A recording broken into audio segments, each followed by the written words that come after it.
How will Houston handle the growing piles of waste in the future? That's the discussion happening at City Hall right now, and it was also the topic of a national CBS News report. Victor Jacobo joining us live now at Houston City Hall. So Victor, with all these people here, moving here, and that means more waste. So how is Houston managing all this?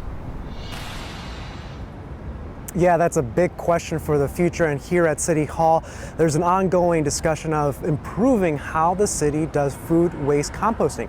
The CBS News focused on how Houston does plastic recycling and concerns over its effectiveness. They spoke with the head of the city's solid waste management, who says that the city has collected about 250 tons of plastic waste since the end of 2022, and none of it has been recycled yet. Do you think people assumed it was going to an open-air storage facility? I don't think that they assumed that it was going to an open-air storage facility, but I think that they assumed that we had the right intention. We're going to stockpile it for now. We're going to see what happens. That discussion focused on the new Houston recycling program and findings that the plastic sent in by residents wasn't even going to a recycling center.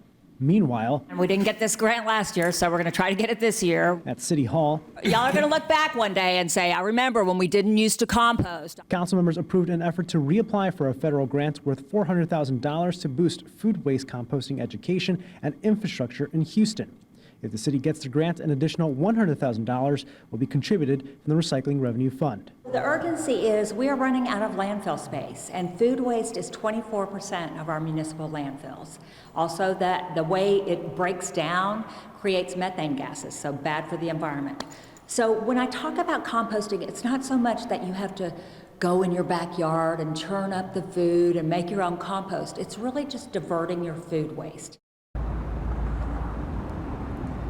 Now, along with education and marketing, if the city does get that grant, Alcorn hopes to establish food waste composting sites for people to drop that off at. And if the city does get that grant, the program could start in January of 2025. I'm reporting live at City Hall, Victor Jacobo, KHOU 11 News. We will see how it goes. Thank you, Victor.